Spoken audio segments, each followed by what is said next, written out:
Hello, नमस्कार दोस्तों। विषय है आज का हमारा एमबीओ मैनेजमेंट बाय ऑब्जेक्टिव्स।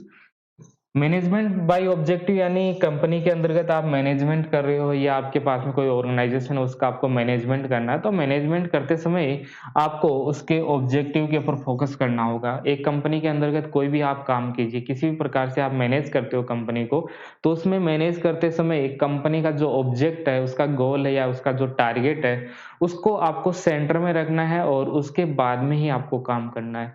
मान लेते हैं इस कंपनी का जो टारगेट है वो एक्स टारगेट है या इसका गोल हो सकता है या ऑब्जेक्टिव हो सकता है, ये इसका एक्स है, उसका ऑब्जेक्टिव है किसी कंपनी का। तो आप फिर इस कंपनी का मैनेजमेंट कर रहे हो, ओके? इस कंपनी का क्या कर रहे हो आप मैनेजमेंट कर रहे हो, तो मैनेजमेंट आप करते समय किसी भी प्रकार का मैनेजमेंट आप कर रहे हो कंपनी के अंतर्गत, तो आपको बार-बार इस ऑब्जेक्ट के ऊपर फोकस करना होगा। क्या आपके मैनेजमेंट करने से इस ऑब्जेक्टिव को हम प्राप्त कर रहे हैं? ओके। एक स्कॉलर है पीटर ड्रकर जिसको हम आगे भी पढ़ेंगे, उनका ये मानना है कि कई सारे जो वर्कर हैं लगभग 90% वर्कर को तो यही नहीं पता होता कि कंपनी का ऑब्जेक्टिव क्या है, और जब हमें यही नहीं पता है कि हमारा ऑब्जेक्टिव क्या है, तो हम क्या काम करेंगे? ओके, मैनेजर और जो वर्कर है उनको नहीं पता है कि हमारी जो कंपनी है उसका ऑब्जेक्टिव क्या है। ओके, तो इस ये जो थ्योरी है एमबीओ की थ्योरी है, इसमें ऑब्जेक्टिव के ऊपर फोकस किया जाता है और कंपनी के अंतर्गत जो भी रूल बनाए जाएंगे या रेगुलेशन बनाए जाएंगे या कंपनी को मैनेज करने के लिए जो भी काम किए जाते हैं, उसमें हम कंपनी के जो ऑब्जेक्टिव है उस पर फ़ोकस करेंगे और वे सभी काम करेंगे जिससे ऑब्जेक्टिव को हम जल्दी से जल्दी हम प्राप्त कर सकें, ओके? तो इसमें हमारा फ़ोकस किस पर रहेगा? इसके ऑब्जेक्ट के ऊपर रहेगा। कंपनी का ऑब्जेक्ट क्या है और इस ऑब्जेक्ट को हम किस प्रकार से प्राप्त कर सकते हैं। एक एम्प्लॉयी है, काम कर रहा है, तो उस एम्प्लॉयी को पता होना चाहिए कि हमारी जो कंपनी है, उसका क्या ऑब्जेक्ट है, ओके? जब तक किसी कंपनी का ऑब्जेक्ट ही हमें नहीं पता चलेगा, तो हम कैसे काम कर सकते हैं किसी कंपनी के अंतर्गत। तो ये जो थ्योरी है, एमबीओ की थ्योरी है, इसमें क्या ध्यान में रखा जाता है? उद्देश्यों को ध्यान में रखकर या केंद्र में रखकर प्रबंधन कार्य संपन्न किया जाता है। इसमें हमें कंपनी का जो ऑब्जेक्ट है, ओके, कंपनी का जो ऑब्जेक्ट है, उसको ध्यान में रखते हुए कंपनी का मैनेजमेंट किया जाता है। कंपनी में हम जो मैनेजमेंट करते हैं, वो कंपनी के ऑब्जेक्ट पर हम फ़ोकस करेंगे। ऑब्जेक्ट को बार-बार हम देखेंगे कि कंपनी का ऑब्जेक्ट क्या है?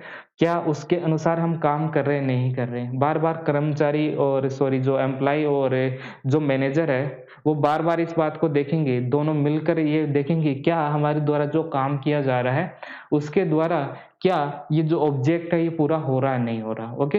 तो मैनेजमेंट का एक ही फ़ोकस होता है, मैनेजमेंट कंपनी के अंतर्गत हो रहा है, तो उसका एक फ़ोकस होगा कि उससे कंपनी के ऑब्जेक्टिव पूरे हो रहे हैं, नहीं हो रहे हैं।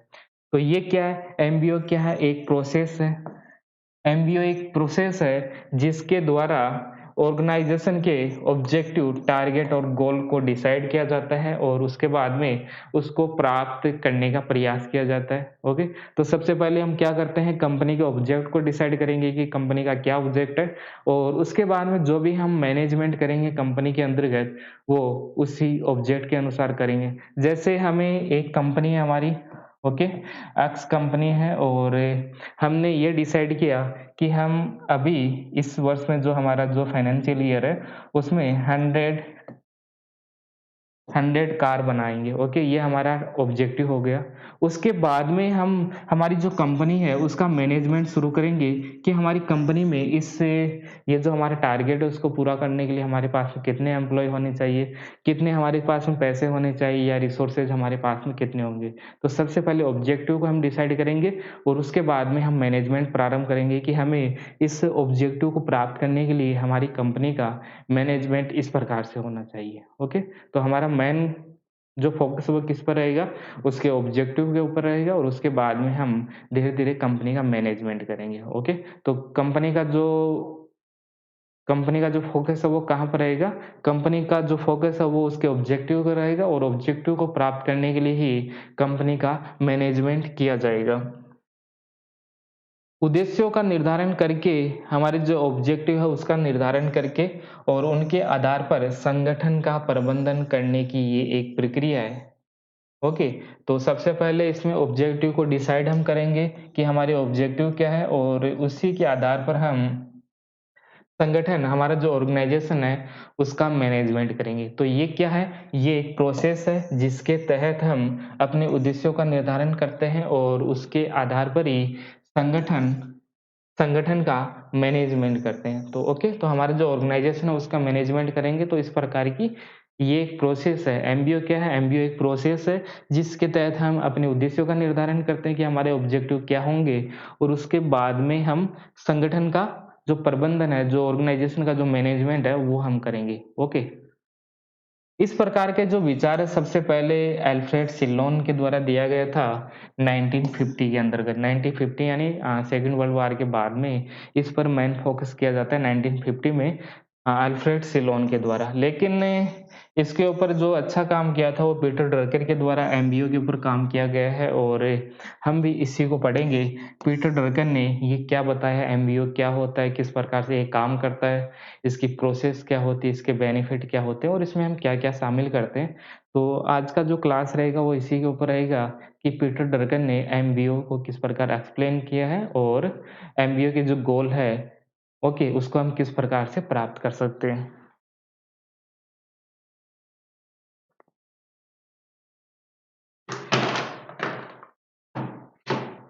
ये इस अवधारणा पर आधारित है कि प्रत्येक संस्था के कुछ आधारभूत उद्देश्य होते हैं, जिन्हें कार्मिकों के उद्देश्य के साथ में संयुक्त किया जा सकता है। संस्था के उद्देश्य के अनुरूप ही कार्मिकों के कार्यों का निर्धारण भी किया जा सकता है। मान लेते हैं एक एम्प्लॉय है, कुछ एम्प्लॉय कंपनी के अंतर्गत है और मैनेजर है। ओके, इन दोनों के जो उद्देश्य हैं उनको हम एक जगह करेंगे।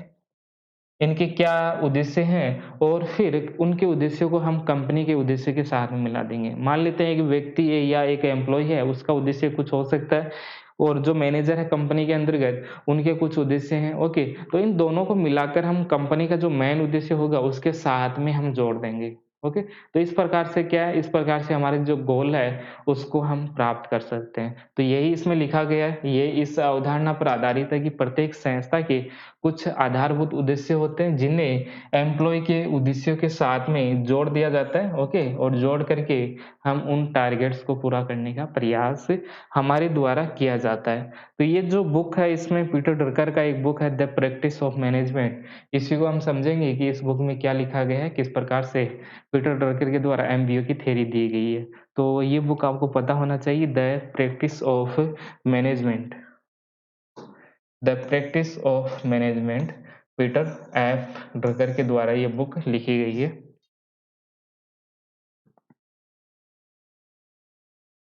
एमबीओ, एमबीओ क्या है, इस बुक में क्या लिखा गया है? एमबीओ एक प्रोसेस है, एक प्रोसेस है गोल को डिसाइड करने का। हमारे जो ऑब्जेक्टिव है उसको डिसाइड करने का एक प्रोसेस होता है और इस प्रोसेस को हम कैसे फॉलो करते हैं, ओके। ये जो प्रोसेस तो है एमबीओ, लेकिन इस प्रोसेस में हम क्या-क्या शामिल करते हैं, इसका प्रारंभ कैसे होता है इस प्रोसेस का। तो ये जो प्रोसेस है उसमें पहले हम ऑर्गेनाइजेशन लेवल का जो मैनेजमेंट है वो हम डिसाइड करेंगे कि ऑर्गेनाइजेशन लेवल पर हमें मैनेजमेंट किस प्रकार से करना है और ऑर्गेनाइजेशन लेवल पर उसका क्या ऑब्जेक्टिव रहेगा। तो पहला जो ऑब्जेक्टिव हम डिसाइड करेंगे वो है ऑर्गेनाइजेशन लेवल का, ओके। जो सबसे ऊपरी लेवल है उसको, उसके आधार पर हम किसी कंपनी या ऑर्गेनाइजेशन का कुछ गोल्स है उसको हम डिसाइड करेंगे कि ये इसके गोल है। दूसरा हम क्या करेंगे, उसके बाद में जो सेकंड लेवल है उसमें हम डिपार्टमेंट लेवल पर हमारे क्या गोल है उस कंपनी के, ओके। डिपार्टमेंट लेवल यानी कई सारे डिपार्टमेंट है, उनके क्या-क्या गोल है। और लास्ट में हम देखेंगे जो इंडिविजुअल है यानी जो एम्प्लॉयी है, उनके क्या गोल है। सबके गोल अलग-अलग है, ओके। हमें एक ऐसी प्रोसेस बनाना है, हमें ऐसी प्रोसेस बनाना है जिससे इन ये जो सब है, ये जो 3 है, ऑर्गेनाइजेशनल है, डिपार्टमेंट है और इंडिविजुअल है, इन दोनों में एक कनेक्शन बन जाए, तीनों मिल-जुल कर काम करने, इस प्रकार का हमें एक एक प्रोसेस बनानी है, ओके। इस प्रकार का हमें एक मैनेजमेंट करना है जिससे हमारे जो ऑब्जेक्टिव है उसको हम प्राप्त कर सकें, ओके। तो सबसे पहले हम क्या करते हैं, हमारा जो ऑर्गेनाइजेशन लेवल है उस पर उसके जो गोल है वो हम देखेंगे कि क्या हो सकता है ऑर्गेनाइजेशन लेवल का गोल। उसके बाद में हम डिपार्टमेंट लेवल पर हम देखेंगे कि इनके क्या गोल है और उसके बाद में जो इंडिविजुअल है उसके क्या गोल है। ओके, तो इन सब का पार्टिसिपेशन होगा एक जगह और पार्टिसिपेशन होने के बाद में इन सब का योगदान होगा डिसीजन मेकिंग में। तो जो एम्प्लॉय है उनको भी हम शामिल करेंगे, जो एमबीओ की जो प्रोसेस है उसमें हम सभी को शामिल करते हैं, डिपार्टमेंट जो लेवल पर जो लोग होते हैं उनको भी शामिल करते हैं, जो जो ऑर्गेनाइजेशन लेवल पर लोग होते हैं उनको भी हम शामिल करते हैं और जो एम्प्लॉय है, एम्प्लॉय पर भी कुछ लोग हैं, उनको भी हम शामिल करते हैं। इन तीनों के क्या-क्या उद्देश्य हैं, इन तीनों को एक जगह बैठेंगे और फिर ये तीनों डिसीजन मेकिंग करेंगे और उसके बाद में एक गोल डिसाइड करेंगे। तो गोल डिसाइड करने में किन-किन को हम शामिल करते हैं? एक कंपनी का जो ऑब्जेक्टिव है, उसको डिसाइड करने में ऑर्गेनाइजेशन, डिपार्टमेंट और इंडिविजुअल यानी एम्प्लॉयी इन ये तीनों शामिल होते हैं क्योंकि जो ऑब्जेक्टिव है, ऑब्जेक्टिव को पूरा कौन करेगा? ओके, तो ऑब्जेक्टिव को ये सभी मिलकर ही तो पूरा करेंगे, एक एम्प्लॉयी ऑब्जेक्टिव को पूरा नहीं कर सकता। इसके अलावा हम बात करें डिपार्टमेंट लेवल पर जो लोग होते हैं, वो भी इस कंपनी के उद्देश्य को पूरा नहीं कर सकते और जो हाई लेवल पर जो लोग होते हैं, जिसको हम ऑर्गेनाइजेशन लेवल कहते हैं, ये सब मिलकर भी कंपनी के उद्देश्य को पूरा नहीं कर सकते। तो जब तक ये जो 3 लोग हैं, जो ऑर्गेनाइज़ेशन लेवल पर है, डिपार्टमेंट लेवल पर कुछ लोग हैं और इंडिविजुअल लेवल पर भी कुछ लोग हैं। जब तक ये तीनों मिलकर काम नहीं करेंगे, तब तक किसी कंपनी के गोल को हम डिसाइड नहीं कर सकते, ओके? तो कंपनी के गोल को हम कैसे डिसाइड करेंगे? ये तीनों आएँगे, एक जगह मीटिंग करेंगे और तीनों मिलकर ही किसी कंपनी का गोल डिसाइड करेंगे और जब किसी कंपनी के गोल को डिसाइड करने में इन तीनों को शामिल किया गया है, तो इन तीनों की अपनी-अपनी रिस्पॉन्सिबिलिटी होगी कि हमें इतना काम करना है, हमें इस लेवल पर काम करना है और ये सभी बार-बार अपने ऑब्जेक्टिव के ऊपर फ़ोकस करेंगे, ओके? एम्प्लॉयी को पता रहेगा कि हमारा ऑब्जेक्टिव क्या है, डिपार्टमेंट लेवल पर जो लोग हैं, उनको भी पता रहेगा कि हमारा ऑब्जेक्टिव क्या है और जो ऑर्गेनाइज़ेशन लेवल पर है, जो हाई लेवल पर जो लोग बैठे हैं, कुछ लोग जो बैठे रहते हैं, उनको भी पता रहेगा कि हमारा ऑब्जेक्टिव क्या है। जब ये तीनों मिलकर काम करेंगे, तो आसानी से अपने ऑब्जेक्ट को प्राप्त कर सकते हैं। तो इस ये जो थियरी है इसमें जो एम्प्लॉयी है, एम्प्लॉयी की जो रोल है, भूमिका है, उसको भी स्वीकार किया गया है, उनको डिसीज़न मेकिंग में शामिल किया गया है। क्योंकि जब तक हम इनको डिसीज़न मेकिंग में हम शामिल नहीं करेंगे, तब तक कंपनी के जो ऑब्जेक्टिव है उसको हम पहले तो डिसाइड ही ठीक से नहीं कर पाएँगे और जब इनको हमने शामिल ही नहीं किया है, इन्हीं को तो पता रहता है कि कंपनी के अंतर्गत बेसिक्स प्रॉब्लम क्या हो सकती है जब कंपनी काम करती है लंबे समय तक। तभी इन एम्प्लॉयी को पता रहता है, बेसिक जो प्रॉब्लम है इन्हीं को पता रहता है कि ये कंपनी के अंतर्गत क्या-क्या प्रॉब्लम आ सकती है। तो जब हम इन एम्प्लॉयी को शामिल कर लेंगे इस किसी ऑब्जेक्टिव को डिसाइड करने में, तब इस कंपनी के गोल आसानी से हम प्राप्त कर सकते हैं और उसके बाद में हमने एक बार इस कंपनी का ऑब्जेक्ट डिसाइड कर लिया और जब हम एक बार ऑब्जेक्ट डिसाइड कर लेते हैं, फिर आराम से इस ऑब्जेक्ट को प्राप्त हम कर सकते हैं। तो इसमें क्या होता है, इसमें हम जॉइंट प्लान बनाते हैं। ये जो डिपार्टमेंट पर है, ऑर्गेनाइज़ेशन और एम्प्लॉयी जो लोग हैं, ये सभी मिलकर क्या बनाते हैं, एक जॉइंट प्लान बनाते हैं। उसके बाद में एक ऑब्जेक्ट को डिसाइड करते हैं, सेट ऑब्जेक्ट को डिसाइड करते हैं। उसके बाद में एक्शन किस प्रकार से हमें लेना है, हमें किस प्रकार से काम करना है, ये सब डिसाइड करेंगे, सभी मिलकर ऑर्गेनाइज़ेशन लेवल पर जो लोग हैं, डिपार्टमेंट लेवल पर जो लोग हैं और नीचे एम्प्लॉयी लेवल पर जो भी लोग हैं, वो सभी मिलकर क्या करेंगे, जॉइंट प्लान बनाएँगे, एक साथ मिलकर ऑब्जेक्टिव को डिसाइड करेंगे और फिर एक्शन भी करेंगे, जो भी काम किया जाएगा एक कंपनी के अंतर्गत, तो वो भी साथ मिलकर ही काम करेंगे। तो इन सब में क्या होता है कि जो प्रत्येक जो एम्प्लॉयी है, उनकी भूमिका का पता चल जाता है, उनको पता चल जाता है कि इस कंपनी के अंतर्गत हमारा क्या-क्या रोल है और उसके बाद में क्या होता है कि जो कंट्रोल है वो जॉइंट कंट्रोल होगा, किसी एक का नहीं, केवल ऑर्गेनाइज़ेशन का ही नहीं, केवल डिपार्टमेंट का नहीं, केवल एम्प्लॉयी का नहीं, सबका कंट्रोल होगा। इस कंपनी पर कंट्रोल किनका होगा? जॉइंट कंट्रोल होगा और जो रिव्यू किया जाएगा, वो भी जॉइंट ही किया जाएगा। जैसे मान लेते हैं एम्प्लॉयी लेवल पर कुछ बेसिक्स प्रॉब्लम आ गई, तो वो बता देंगे कि ये प्रॉब्लम आ गई और तो फिर उनका सॉल्यूशन कर दिया जाएगा। यदि एम्प्लॉयी ये सब बता ही नहीं पाएँगे कि हमारी प्रॉब्लम क्या है या जो ऑर्गेनाइज़ेशन लेवल या डिपार्टमेंट लेवल पर जो लोग हैं, वो इनकी सुनेंगे ही नहीं, तो कंपनी के ऑब्जेक्टिव को हम किस प्रकार प्राप्त करेंगे, ओके? तो मैनेजमेंट करते समय इन सब पर आपको फोकस करना होगा। और फिर जो भी इनके द्वारा एक्शन लिया जाएगा, उनको इम्प्लीमेंट भी किया जाएगा इस कंपनी के अंतर्गत उनके द्वारा जो भी डिसीज़न लिए गए हैं, जो भी एक्शन लिए गए हैं, सॉरी जो भी प्लान बनाए गए हैं, उन सबको एक कंपनी के अंतर्गत इम्प्लीमेंट भी किया जाएगा।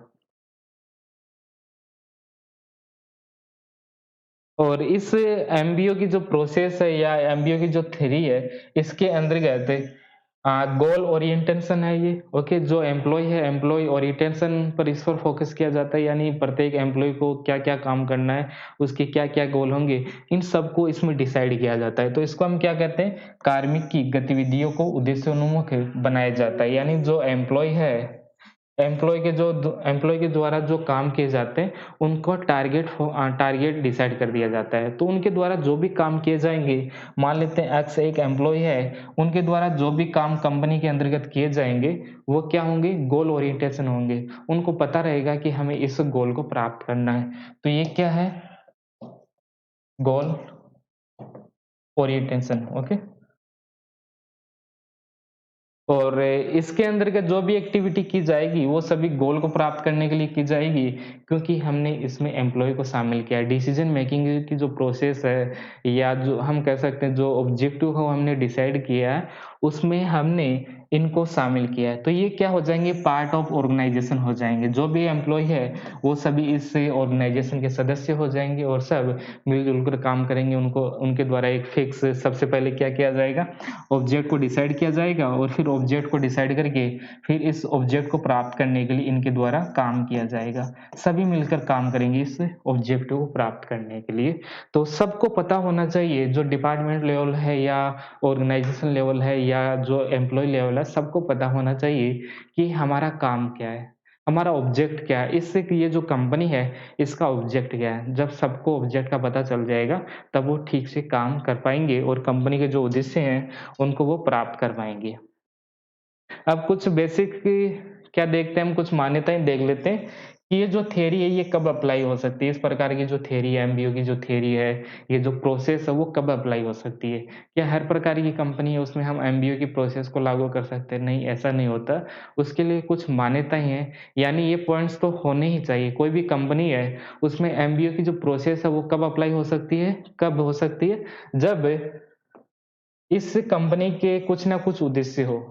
मान लेते हैं कोई कंपनी है, उसके कुछ उद्देश्य ही नहीं होंगे, तब एमबीओ की जो प्रोसेस है, उसको लागू करने का क्या फ़ायदा है? तो ये मान्यता हम मान के चलते हैं कि कोई कंपनी में यदि हम एमबीओ की प्रोसेस को अप्लाई कर रहे हैं, तो वहाँ उस कंपनी के कुछ उद्देश्य होंगे, पहला पॉइंट। दूसरा क्या है, प्रत्येक कार्मिक को इन उद्देश्यों की जानकारी होनी चाहिए। जो भी एम्प्लॉयी है, उनको जानकारी होनी चाहिए, उनको पता होना चाहिए कि हमें क्या करना है। तीसरा, म्यूचुअल अंडरस्टैंडिंग, यानी मिल-जुल कर वो काम करेंगे, उनके बीच में परस्पर जो समझ है, वो एक जैसी होनी चाहिए। उनकी समझ होनी चाहिए कि हमें क्या काम करना है, और इसके बाद में है एम्प्लॉयी और मैनेजमेंट का जो रिलेशन है, वो अच्छा होना चाहिए। एक कंपनी है, कंपनी के अंतर्गत हमें एमबीओ का जो प्रोसेस है, उसको अप्लाई करना है, तो उसके लिए क्या होना चाहिए? उसके लिए एम्प्लॉयी और मैनेजमेंट का जो रिलेशन है, वो अच्छा होना चाहिए। ऐसा नहीं है कि मैनेजर है, वो अपने लेवल पर काम करता रह रहा है और एम्प्लॉयी को पूछ ही नहीं रहा है कि आपकी क्या प्रॉब्लम है और इस कंपनी के डेवलपमेंट में हम क्या कर सकते हैं। जब तक दोनों के बीच में बातचीत नहीं होगी, ओके, जब तक इन दोनों का बीच का जो रिलेशन है, वो अच्छा नहीं रहेगा, तब तक कोई भी कंपनी के ऑब्जेक्ट को हम डिसाइड नहीं कर सकते। यानी यदि कंपनी में मैनेजमेंट और एम्प्लॉयी के बीच में रिलेशन अच्छा नहीं होगा, तो एमबीओ के अंतर्गत जो टारगेट हम डिसाइड करते हैं, वो कभी भी पूरे नहीं हो पाएँगे। और पार्टिसिपेशन ऑफ डिसीजन मेकिंग, यानी जो एम्प्लॉयी है, उन सभी को हमने हमने या हम डिसीजन मेकिंग की जो प्रोसेस है, उसमें हम शामिल करेंगे। तो ये पॉइंट है, इनको भी आपको पता होना चाहिए कि कौन-कौन सी मान्यताएँ हैं, या कुछ मान्यताएँ हम मान के चलते हैं किसी कंपनी के अंतर्गत यदि हमें एमबीओ की प्रोसेस को अप्लाई करना है, एमबीओ की थ्योरी को यदि हमें अप्लाई करना है, तो ये कुछ बेसिक मान्यताएँ हैं या कुछ शर्तें हैं, कुछ टर्म और कंडीशन है, वो तो पूरी होनी ही चाहिए।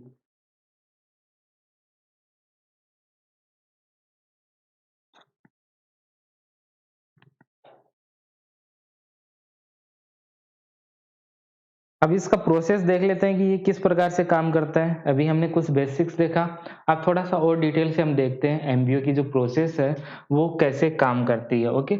एक एमबीओ एमबीओ की जो प्रोसेस हम अप्लाई कर रहे हैं हमारी कंपनी के अंतर्गत, वो काम कैसे करेगी? कैसे वो काम करेगी और कैसे अपने ऑब्जेक्टिव को प्राप्त कर सकती है? तो सबसे पहले हम क्या करेंगे इस प्रोसेस में, जो कंपनी के जो गोल है, ऑर्गेनाइज़ेशन के जो जो गोल है, उनको हम रिव्यू करेंगे।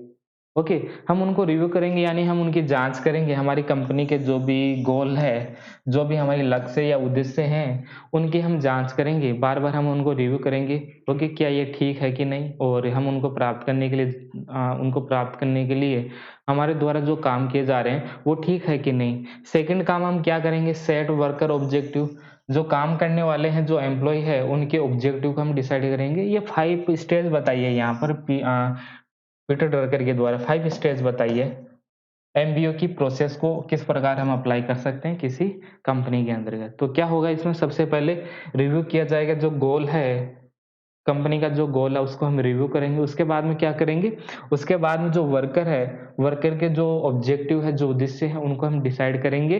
तीसरा पॉइंट क्या रहेगा, मॉनिटर करेंगे। जो मैनेजमेंट में हम क्या करेंगे और एमबीए की प्रोसेस में हम क्या करेंगे, हम बार-बार उनका रिव्यू करेंगे कि हमारे द्वारा जो मॉनिटर है, मॉनिटर किया जाएगा प्रोग्रेस का, काम ठीक से चल रहा है, नहीं चल रहा है। हम बार-बार उसको निगरानी करेंगे कि इस कंपनी में काम सब कुछ ठीक चल रहा है कि नहीं कर चल रहा है, ओके। तो क्या करेंगे इसमें मॉनिटर हम करेंगे। उसके बाद में उसका हम इवैल्यूएट करेंगे परफॉर्मेंस की, उसका हम मूल्यांकन कर देंगे कि जो भी काम चल रहा है वो ठीक चल रहा है, उसमें कुछ प्रॉब्लम है, तो प्रॉब्लम का हम समाधान करने का प्रयास करेंगे। जैसे कोई प्रॉब्लम आई, मान लेते हैं ये कंपनी काम चल रहा है, ऐसे काम चल रहा है और यहाँ पर यदि कोई प्रॉब्लम आती है तो उसका हम सॉल्यूशन कर देंगे यहीं पर। फिर कंपनी लगातार काम करेगी, यदि बीच में कुछ प्रॉब्लम आती है तो फिर इस प्रॉब्लम का हम समाधान कर देंगे। तो इसका हम बार-बार क्या करेंगे, बार-बार हम इसको इवैल्यूएट करेंगे और लास्ट में जो अच्छा काम करेगा उनको हम क्या करेंगे, रिवार्ड देंगे, उनको हम पुरस्कार देंगे। बेहतर काम करने वाले जो एम्प्लॉयी है उन सबको हम पुरस्कार देंगे कि आपने ये जो कंपनी है उसके ऑब्जेक्टिव को पूरा करने में आपकी जो भूमिका है वो बहुत महत्वपूर्ण है, ओके। तो उनको हम क्या कर देंगे, उनको हम रिवार्ड देंगे। तो ये प्रोसेस है, 5 स्टेज यहाँ पर बताई गई है पीटर ड्रकर के द्वारा। पहला क्या है, रिव्यू हम करेंगे, ओके, रिव्यू हम करेंगे। उसके बाद में हम ऑब्जेक्ट को डिसाइड करेंगे कि जो एम्प्लॉय है, जो वर्कर है, जो कर्मचारी है, उनके काम क्या है। तीसरा हम मॉनिटर करेंगे, उसके बाद में हम उनका मूल्यांकन करेंगे और उसके बाद में जो अच्छा काम करेगा उनको हम रिवार्ड दे देंगे। ये जो एमबीओ की जो प्रोसेस है या थ्योरी है, इसका रिजल्ट क्या होगा? इसके परिणाम क्या होंगे? ओके, इतना बड़ा हम काम कर रहे हैं एक कंपनी के अंतर्गत, ऑब्जेक्ट को हम डिसाइड कर रहे हैं, सभी को हम शामिल कर रहे हैं, ऑर्गेनाइजेशन लेवल के जो लोग हैं उनको हम शामिल कर रहे हैं, डिपार्टमेंट और जो एम्प्लॉई हैं उन सबको हम बड़े लेवल पर हम उनको शामिल कर रहे हैं डिसीजन मेकिंग में। तो आखिर हमारे द्वारा इतनी लंबी लंबी प्रोसेस चलाई जा रही है, इतना हम काम कर रहे हैं, उनका रिजल्ट क्या होगा? तो एमबीए की जो प्रोसेस है इसका रिजल्ट क्या होगा?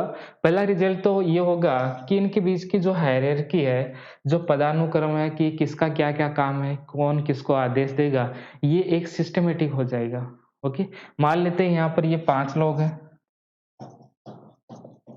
ओके, तो ये जो हायरार्की बनेगी, ये एक सिस्टमैटिक तरीके से बन जाएगी कि इनके आदेश को इन यहाँ फ़ॉलो करना है, यहाँ जो आदेश देंगे इनको यहाँ फ़ॉलो करना है और यहाँ पर जो आदेश देंगे, इन सबको फ़ॉलो करना है। तो ये क्या बनेगी, जो हायरार्की बनेगी, वो एक सिस्टमैटिक तरीके से बन जाएगी। दूसरा पॉइंट क्या है इसमें, जो काम किया जाएगा वो एफिशिएंसी के साथ में किया जाएगा और काम इस प्रकार से किया जाएगा कि उससे गोल पूरा हो जाए।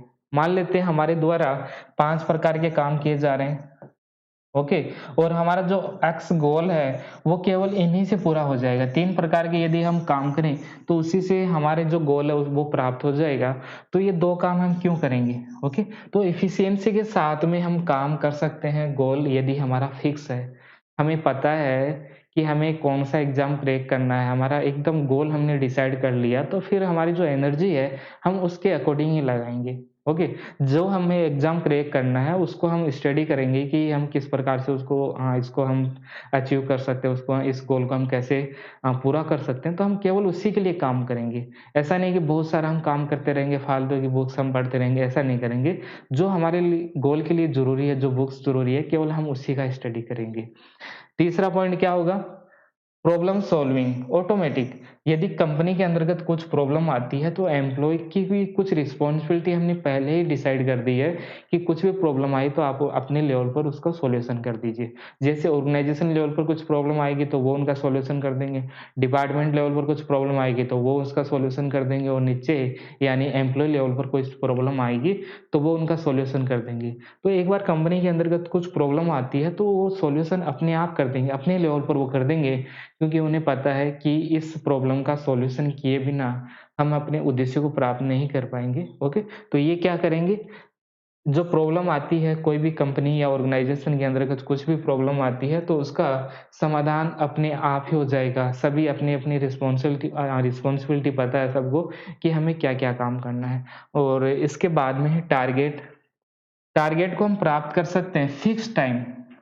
एक कंपनी ने ऑब्जेक्टिव को डिसाइड करने में यदि इतनी लंबी प्रोसेस को फॉलो किया है, तो उनके जो ऑब्जेक्ट है वो प्राप्त हो जाएँगे, एकदम फिक्स टाइम। यदि आपने डिसाइड किया है 1 साल के अंतर्गत 100 कार का आपको निर्माण करना है, तो उसके बाद में आपने इसी आधार पर अपनी कंपनी का मैनेजमेंट किया है। तो आपने इसी आधार पर जब पूरा काम किया है और बार-बार आप इसी पर फ़ोकस कर रहे हो, तो क्या होगा आपके जो टारगेट है, वो फ़िक्स टाइम पर प्राप्त हो जाएँगे। और अगला क्या है पार्टिसिपेशन। पार्टिसिपेशन होगा यहाँ पर एम्प्लॉयी का पार्टिसिपेशन होगा, उनके मन में फीलिंग आएगा कि हम भी इसी के मालिक हैं, ये कंपनी तो हमारी है। ऐसा उनके मन में अच्छा फ़ील आएगा, ओके, उनको अच्छा लगेगा कि हमें भी पूछा जा रहा है कि क्या करना चाहिए, ओके। मान लेते हैं कोई कंपनी और उनके वर्कर को पूछा जा रहा है कि हमारी कंपनी के लिए क्या सही रहेगा, आप भी थोड़ा सलाह दे दीजिए। उनकी सलाह को माने न माने वो अलग बात है, लेकिन जब हम किसी को पूछ भी लेते हैं ना, कोई बड़ा आदमी है, वो दूसरे को पूछ लेता है, जो एम्प्लॉयी है उनको पूछ लेता है मैनेजर, तो एम्प्लॉयी को बहुत अच्छा लगता है, उनको फीलिंग गुड फीलिंग आता है कि अरे वाह! इस कंपनी में मेरे को भी पूछा जा रहा है, तो ये कंपनी मेरी ही है एक तरह से, ओके। तो वो फिर अच्छे से काम करेगा। जब हम डिसीज़न मेकिंग में एम्प्लॉयी को शामिल कर लेते हैं, तो बहुत अच्छा रिस्पॉन्स उस कंपनी में आएगा और वो जो टारगेट डिसाइड किए हैं, वो आसानी से प्राप्त हो जाएँगे। इसके अलावा जब हमने सभी एम्प्लॉयी के टारगेट को डिसाइड कर लिया है, कंपनी का डिसाइड कर लिया है, तो किनको कितना हमें पेमेंट करना है, किसको हमें पुरस्कार देना है, वेतन देना है, ये जो काम है वो भी आसानी से हो जाएगा। मान लेते हैं किसी ने अच्छा गोल प्राप्त कर लिया है, हमने गोल दिया 100 का और उसने उसने प्राप्त किया 150 का, तो हम इसको रिवार्ड भी दे देंगे और जो बेसिक जो सैलरी है वो तो हमें देंगे। ओके। और जो अगले साल हमें फिर से कुछ गोल डिसाइड करेंगे तो आगे आगे आने वाले समय में इनको कितना पेमेंट हमें देना है, ये सब भी अच्छे से डिसाइड हो जाएगा। तो इससे क्या होता है, इसको एक बेस मिल जाता है कि जो कंपनी के अंदर के जो एम्प्लॉयी है उनको कितना वेतन देना है और उनका उनका प्रमोशन हमें करना है कि नहीं करना है, ये सब भी डिसाइड यहाँ से हो जाता है। ये सब हो गया है, यहाँ से कुछ पढ़ लीजिए इसको समरी के रूप में। तो एमबीए में हम क्या करते हैं, जॉइंट गोल सेटिंग करते हैं। ओके, मिलजुल कर यहाँ पर गोल को डिसाइड किया जाएगा और उसमें जो सुपीरियर है, जो सबऑर्डिनेट है, उन सबका पार्टिसिपेशन होगा। सब मिलकर ही गोल को डिसाइड करेंगे और उसको पूरा करने के लिए अच्छे से मिलजुल कर काम करेंगे और इसके द्वारा सब मिलजुल कर काम करेंगे तो जो रिजल्ट आएगा वो अच्छा रिजल्ट आएगा। जितनी उम्मीद थी उसके अनुसार तो आएगा या हो सकता है उससे भी बेहतर रिजल्ट आ जाए। तो ये था पीटर ड्रकर का जो कॉन्सेप्ट है, एमबीए का जो कॉन्सेप्ट है वो इतना ही है।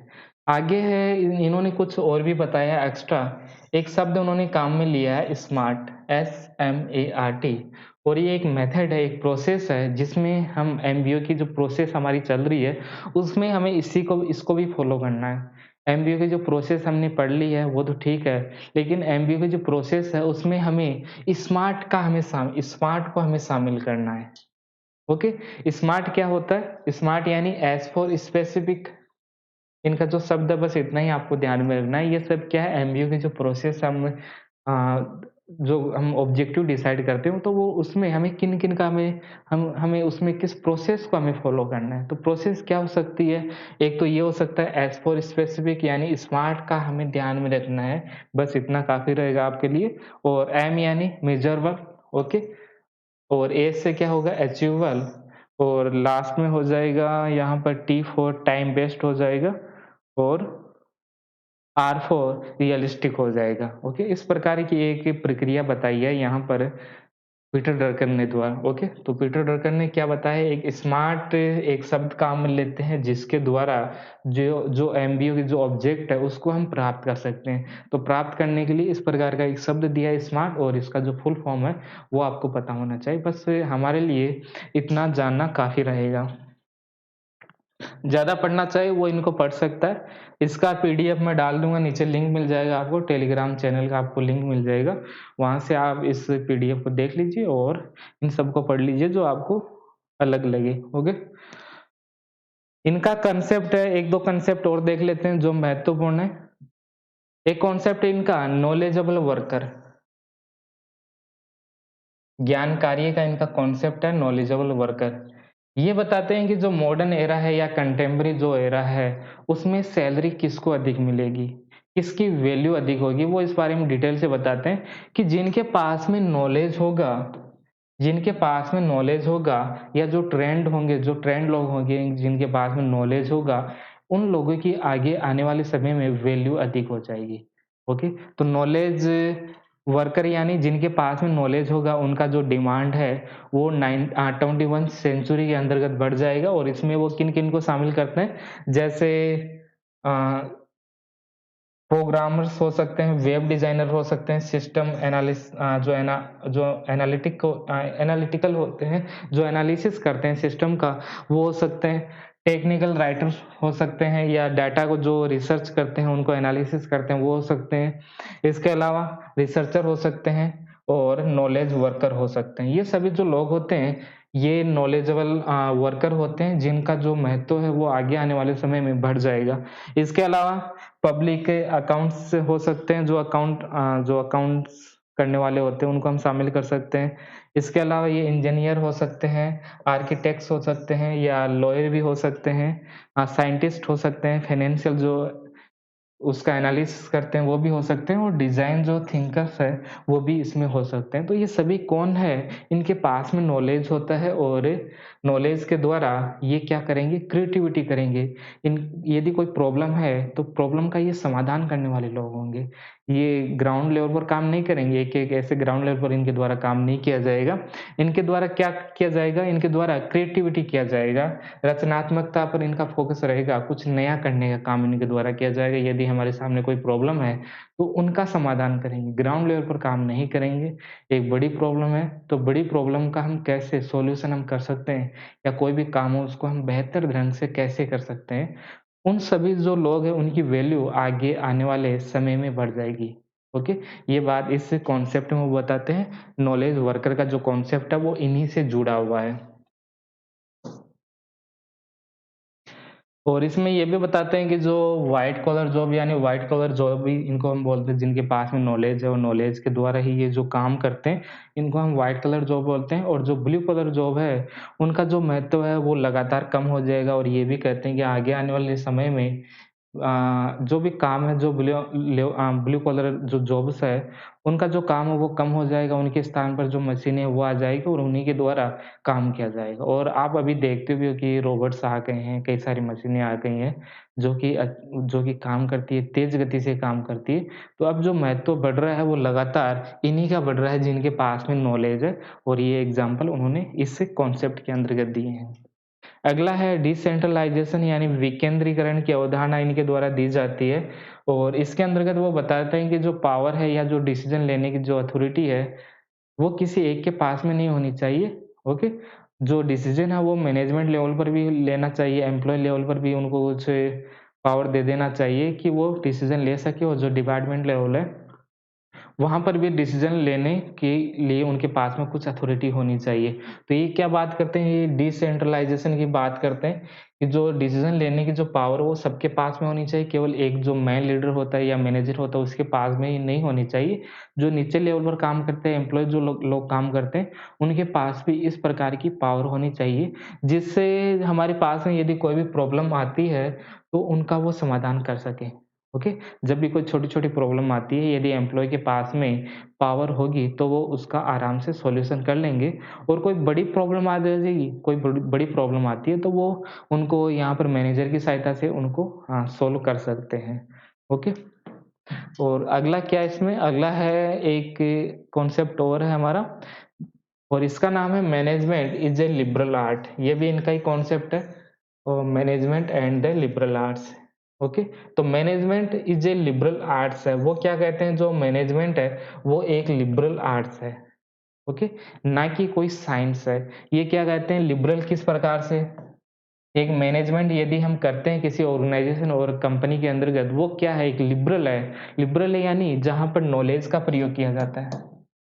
मैनेजमेंट करते समय नॉलेज का ही तो प्रयोग किया जाएगा। ओके, तो ये क्या है, एक लिबरल है। लिबरल किस रूप में, क्योंकि इसमें नॉलेज का हम प्रयोग करेंगे। नॉलेज, विजडम और लीडरशिप, इन सब का प्रयोग किया जाता है मैनेजमेंट करने में। और ये आर्ट है, इनको हम प्रैक्टिस करेंगे बार-बार। इस प्रकार का यदि हम प्रैक्टिस करेंगे, तभी हमारे पास में इस प्रकार की जो आर्ट है उसका डेवलपमेंट हो जाएगा। किस प्रकार की मैनेजमेंट करने की जो आर्ट है, वो एक प्रोसेस के तहत हमारे अंदर विकसित होती है। वो कोई साइंस नहीं है, वो फिक्स रूल के द्वारा नहीं चलता है। हम इसका डेवलपमेंट कर सकते हैं हमारे पास में। यदि इससे जुड़ा हुआ नॉलेज होगा तो हम प्रैक्टिस करेंगे, और प्रैक्टिस के द्वारा अच्छा बेहतर मैनेजमेंट हम कर सकते हैं। तो ये क्या मानते हैं, मैनेजमेंट क्या है, मैनेजमेंट एक लिबरल आर्ट है। लिबरल आर्ट बताते हैं वो मैनेजमेंट को। और ये इनका बुक्स है, कुछ बुक्स है जो आपको पता होना चाहिए, इनको आप देख सकते हो। और जो महत्वपूर्ण बुक है, वो सबसे महत्वपूर्ण बुक है इनका द प्रैक्टिस ऑफ मैनेजमेंट। इसके ऊपर हमने बात किया। इसके अलावा जो महत्वपूर्ण बुक है वो है management challenge for the 21 century. ये आपको देखना है। और मैनेजिंग फॉर द फ्यूचर 1992 के अंतर्गत बुक आती है। ये बुक तो आपको पता होनी चाहिए। और भी बुक है, ये सभी बुक आप देख सकते हो। इन सब के बारे में आपको थोड़ा-थोड़ा पता होना चाहिए। ओके? तो समाप्त हो गया है ये, इतना ही है। उम्मीद है कि समझ में आ गया होगा। इसका पीडीएफ डाल दिया जाएगा, नीचे लिंक आपको मिल जाएगा, वहाँ से आप इसको चेक कर सकते हो। ओके? और ऑनलाइन कोर्स हमारा चल ही रहा है, उसके बारे में यदि आपको जानकारी चाहिए तो आप कॉन्टैक्ट कर सकते हो 8955576886। केवल पॉलिटिकल साइंस सब्जेक्ट के लिए आप कॉन्टैक्ट कर सकते हो 8955576886 नंबर पर। वहाँ आपको इन्फॉर्मेशन दे दी जाएगी। ओके?